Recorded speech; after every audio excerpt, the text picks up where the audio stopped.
आज का वीडियो मैं इसलिए बना रहा हूँ कि उसमें आज हम जानेंगे कि जो असिस्टेंट मर्चेंडाइज़र होता है उनका जॉब प्रोफाइल क्या होता है एक्सपोर्ट हाउस में, और वो क्या करते हैं। ऐसा नहीं होता है कि वो गए और उन्हीं के ऊपर सारा का सारा लोड दे दिया जाता है कि आइए और कॉस्टिंग कीजिए, बायर से मीटिंग कीजिए, मतलब ये सब कीजिए। ऐसा कुछ भी नहीं होता है। तो बस उनको जो बेसिक रोल दिया जाता है किसी भी असिस्टेंट मर्चेंडाइजर को किसी भी फैक्ट्री में जाने के बाद, तो सबसे पहला रोल उनका होता है कि आप वहाँ पे सैंपल को जानिए, कितने सैंपल हैं, और स्टाइल, सबसे पहले स्टाइल्स जानिए और कितने नंबर ऑफ स्टाइल्स हैं, अभी तक ऑर्डर कितने चल रहे हैं, और इन सारे स्टाइलों का जो कि सैंपल जितने हैं हमारे, वो सैंपल किस किस स्टेज पे हैं, कौन कौन सा सैंपल है। किसी का हो सकता है प्रोटो चल रहा हो, किसी का फिट सैंपल चल रहा हो, किसी का साइज सेट सैंपल चल रहा हो, किसी का पीपी चल रहा हो, कोई स्टाइल प्रोडक्शन में जा रहा हो। तो सबसे पहले आपको दे दिया जाएगा ये लीजिए टेक पैक का पढ़िए, और टेक पैक पढ़ने के बाद आप इसको जानिए कि ये बायर का डिमांड क्या है, ये बायर क्या क्या मांगता है, क्या बायर की वर्किंग है, तो वो आपको दे दिया जाएगा। एक दो दिन तो आपको उसी में इन्वॉल्व किया जाएगा। टेक पैक पढ़िए, बायर के बारे में जानिए और थोड़ा सा बायर को समझने की कोशिश कीजिए क्या क्या होता है। उसके बाद आप फिर सैंपल, उस बायर के कौन कौन से बायर हैं और उनके कौन कौन से स्टाइल्स चल रहे हैं, उनके सैंपल्स क्या हैं और कौन से सैंपल किस स्टेज पे है, तो वो आपको नोट डाउन करना होगा कि कौन कौन से सैंपल हैं, कौन से सैंपल किस स्टेज में है, उसके बाद फिर आपको बोला जाएगा कि तो आपका मेन काम हो जाता है सैंपल फॉलोअप, सैंपल बनवाना। सैम्पलिंग रूम में जाइए, सैंपल को सैंपल को कुरियर हो रहा है तो कुरियर करो, या फिर आसपास ही बाइंग हाउस है तो वहाँ पे फिल्टर के हाथ भेजिए। तो ये उसके बाद लैब जो होते हैं, लैब में सैंपल जाने होते हैं, तो उसमें लैब के लिए टेस्टिंग के सैंपल बनवाइए। फिर उन सैंपल को जो वॉशिंग प्रोसेस से होता है, टेस्टिंग वॉश, उसको कंप्लीट कीजिए, और उसको कंप्लीट करने के बाद फिर उसको आप टेस्टिंग के लिए भेजिए। तो मेन जो एम और फोकस जो होता है असिस्टेंट मर्चेंडाइजर का, जो सीनियर मर्चेंडाइजर उसे काम लेते हैं स्टार्टिंग में, तो सिर्फ वो सैंपल फॉलोअप, सैंपल सबमिशन और सैंपल बनवाना, सैंपल के मटेरियल अरेंज करना, स्टोर से फैब्रिक लेके लाना है, ट्रिम्स लेके आना है, और जहाँ से भी जो भी अरेंज करना है उस सब में इन्वॉल्व करते हैं कि आप सब में इन्वॉल्व होके और सैंपल बनवाओ। तो मेन फोकस हो गया सैंपल। इससे आपको सीखने को बहुत मिलता है सैंपल बनाने में, क्योंकि जब सैंपल बनते हैं सारा खेल तो हम लोग का सैम्पलिंग पे ही डिपेंड करता है। क्योंकि अगर अपैरल मर्चेंडाइजर आप बनते हैं तो अपैरल मर्चेंडाइजर को सैंपल के बारे में ही जानना है, कौन सा सैंपल है, टॉप है, बॉटम है, मेजरमेंट, उसका मेजरमेंट कैसे किया जाता है, उसका पैटर्न कैसे कौन बना रहा है और कैसे बना रहा है। उनसे जब पैटर्न बन रहा है तो पैटर्न मास्टर की हेल्प लेके आप मेजरमेंट भी सीख सकते हैं। मेजरमेंट, गारमेंट का मेजरमेंट कैसे किया जाता है, कहाँ से क्या नापा जाता है। जो क्यूए टीम होता है तो क्यूए टीम भी आपको बता दे रही है जो उसका मेजरमेंट, या फिर कोई बहुत सारे टेक पैक ऐसे होते हैं जिसमें हाउ टू मेजर दिया हुआ होता है, उसमें आपको जाके हाउ टू मेजर आप देखिए और उसको सीखिए। क्योंकि बहुत लोग नहीं जानते हैं। इंटर्नशिप करने के बाद भी बहुत लोग ऐसे होते हैं जिनसे अगर पूछा जाता है कि पहले ही क्वेश्चन अगर जाते हैं, आप बताते हो कि मैं इंटर्नशिप करके आया हूँ, तो उनसे ये पूछा जाता है कि हाँ जी एक्रॉस फ्रंट क्या होता है। वहाँ बहुत तो फंस जाते हैं, बहुत। Across front, across back, arm hole कितने इंच पे नापा जाता है, रैगलन क्या होता है, तो ये सब चीज़ फंसने में, तो ये सब चीज़ आपको सीखना पड़ेगा। तो जितना सैम्पलिंग में आप घुसते हो उतना आपके लिए बहुत अच्छा होगा, वो सीखने का मौका है। क्योंकि जब आप सीनियर लेवल पर चले जाओ तो सैंपल से आपका जितना इंट्रैक्शन होगा थोड़ा सा कम हो जाता है। कि सैंपल पैक होकर असिस्टेंट या मर्चेंडाइजर को लेके आते हैं, और आप अगर सीनियर लोग हो तो सैंपल जाता है, आपको बस नज़र मारना होता है कि सैंपल जा रहा है। लेकिन जितना आप इस लेवल पे काम कर लेते तो आपको पता चल जाएगा कि धागे क्या होते हैं, थिकनेस ऑफ थ्रेड क्या होता है, टीकेटी। उसके बाद सारी डिटेलें, एम्ब्रॉयडरी के धागे कौन से यूज़ होते हैं, एम्ब्रॉयडरी में सिल्क धागे, रेयन धागे, पॉलिस्टर धागे, क्या डिफरेंस होता है, और क्यों हम यूज़ करते हैं पॉलिस्टर धागे यूज़ करना चाहते हैं, रेयॉन धागे कौन कौन से कलर हम नहीं यूज़ करना चाहते हैं। जनरली रेयॉन ही चलता है उसका, लेकिन बहुत जगह हम चाहते हैं कि ये रेयॉन ना हो, क्योंकि ये कलर निकल सकता है, इसका कलर ब्लीडिंग जो हम कहते हैं, जिसको कलर फास्टनेस पुअर होता है उसका। तो ये सब चीज़ें बहुत आपको सीखने को। तो पहले हो गया हमारा सबसे पहले सैम्पलिंग। तो सैम्पलिंग आपको मतलब ऐसे घुस जाना है सैम्पलिंग में, आप सैम्पलिंग के अलावा कुछ जानते ही नहीं हो, ठीक है। और असिस्टेंट लेवल पे आप ऐसे दिन भर सैम्पलिंग में घुस के काम करोगे जैसे आप लगेगा कि आप मतलब बहुत लोअर लेवल पे आपने क्या पढ़ाई करके आए हो और क्या काम कर रहे हो। ऐसा भी हो सकता है, किसी किसी को लगता है। लेकिन वो सीखने का मौका, वो मौका कभी मत छोड़ना, क्योंकि अब जब आप 2-3 साल 4 साल 5 साल के बाद सीनियर हो जाते हो, तो फिर आपके पास टाइम नहीं होगा कोई सैम्पलिंग में घुस के सैंपल में क्या लग रहा है क्या नहीं लग रहा है वो आपको देखने का। तो वो लेवल बहुत सीखो, जितना घुस के सीखना चाहते हो उतना। उसके बाद जो भी फैब्रिक ट्रिम्स आ रहे हैं उनको फॉलो अप करना पड़ता है कि क्या आ रहे हैं क्या नहीं आ रहे हैं, क्या आए हैं आज स्टोर में, क्या आ गए हैं क्या नहीं आए हैं, क्योंकि आपके ऊपर बहुत सारी जिम्मेवारी नहीं होगी। ऐसा कि आपके ऊपर कोई बायर की जिम्मेवारी नहीं होगी, बायर की मीटिंग हो रही है आप जाके बायर की मीटिंग अटेंड कीजिए, इसमें कोई जिम्मेवारी नहीं होगी।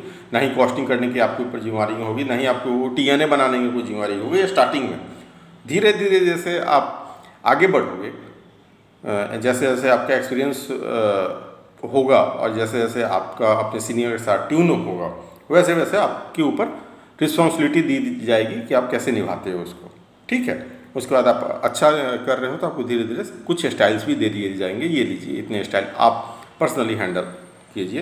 मान लीजिए 50 से स्टाइल चल रहे हैं, तो आप अगर बहुत अच्छा 1 साल में 2 साल में परफॉर्म किया तो आपको दे दिया जाएगा, चलो 10-15 स्टाइल आप खुद हैंडल करो, तो आप हैंडल करोगे तो आप वहाँ पे सीनियर हो गए, आप प्रमोट हो गए, तो आपको एक साथ कोई और भी दे दिया जाएगा, एक टीम मेंबर, तो दोनों आदमी मिल के इतने स्टाइल हैंडल कीजिए। ऐसा होता है, हर कंपनी के अलग अलग रूल होते हैं। मैं फिक्स नहीं कहूँगा कि होता ही है हर कंपनी में, लेकिन बहुत ऐसे कंपनी में कर देते हैं। तो एक मेन सैम्पलिंग हो गया। अगला होगा कि आपको जब और एक सैम्पलिंग हो गया, दूसरा फॉलोअप हो गया, जो भी ट्रिम्स मटेरियल जो भी आते हैं। तीसरा हो गया कि स्टेटस जानने का, वो आपको लिख के रखना पड़ेगा कौन सा चीज़ कहाँ पे आया है। तीसरा होगा प्रोडक्शन फाइल बनाने का। जब कोई भी स्टाइल हैंड ओवर किया जाता है प्रोडक्शन में, तो उसका प्रोडक्शन फाइल बनता है। तो प्रोडक्शन फाइल के बारे में आपको किसी पुराने स्टाइल का प्रोडक्शन फाइल आप निकाल के अपने चेक कर लेना कि उसमें प्रोडक्शन फाइल में क्या क्या लगता है। बेसिकली होता क्या है प्रोडक्शन फाइल में, मैं आपको बता देता हूँ, एक समरी देता हूँ कि उसमें सबसे पहले हम किसी का टेक पैक लगाते हैं, कि ये पहला होता है टेक पैक लगाना। टेक पैक के बाद जितने सारे कमेंट हैं, फिट के प्रोटो के कमेंट, फिट के कमेंट, साइज सेट के कमेंट जो भी होते हैं, वो टेक पैक में चेक कर लेंगे सारे कमेंट हैं कि नहीं। अगर बाय द वे नहीं है तो मेल आप अटैच कर दीजिए कि ये सारे कमेंट्स हैं सब के सब। उसके बाद उसमें जो फैब्रिक होते हैं सारे के सारे फैब्रिक, वो फैब्रिक के आपके लॉट, अप्रूव्ड लॉट होने चाहिए। ट्रिम्स होते हैं, उनके ट्रिम्स के लॉट होने चाहिए। फैब्रिक के इंडेंट होने चाहिए कि इतना मीटर फैब्रिक हमने ऑर्डर किया है। उसके बाद ट्रिम्स के इंडेंट होने चाहिए। इंडेंट मतलब ऑर्डर शीट जिसे हम कहते हैं, TRIMS order sheet, fabric order sheet, वो होने चाहिए, आपने कितना ऑर्डर किया है।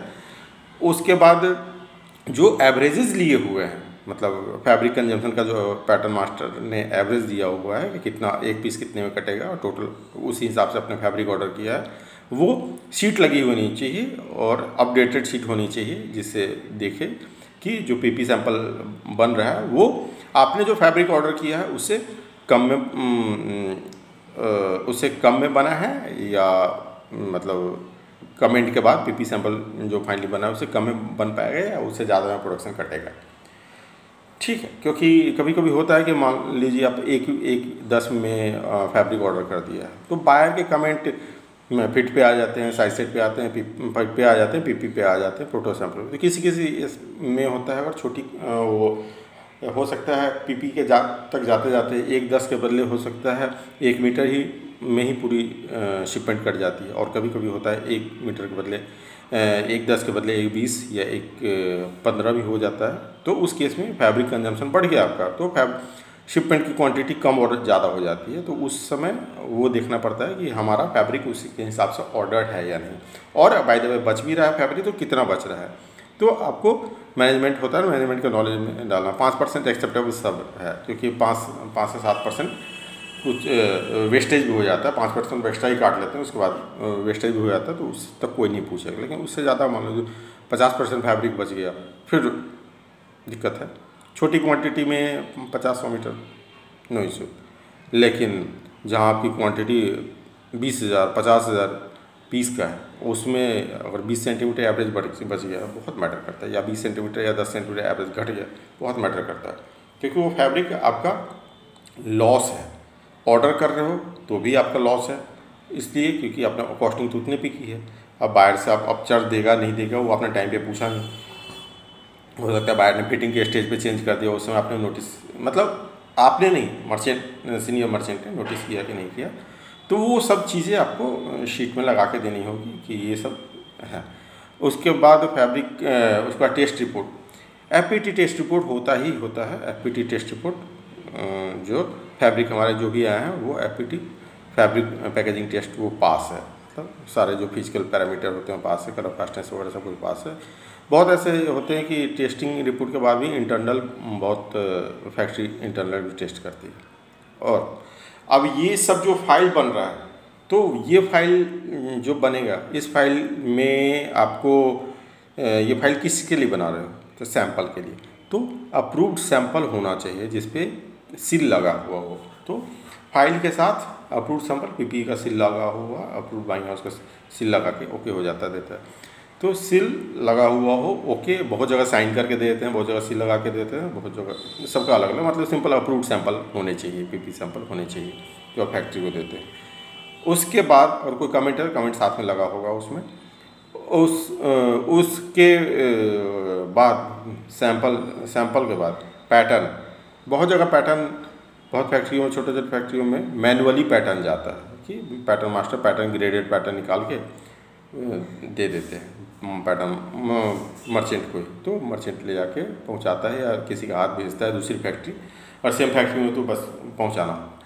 लेकिन बहुत ऐसी फैक्ट्री होती है जिसमें पैटर्न कैड से ही जाता है, आपको कुछ नहीं करना हो, फाइल पहुंचाना हो, सैंपल पहुंचाना हो, और यहाँ का पैटर्न मास्टर पैटर्न भेज देगा उस फैक्ट्री के पैटर्न मास्टर को सिस्टम से, वो अपना पैटर्न निकाल लेंगे। उसके बाद वो देखते रहेंगे कि हाँ जी सब कुछ सही है कि नहीं, कुछ गलत हो तो वापस वो लोग देख लेते हैं।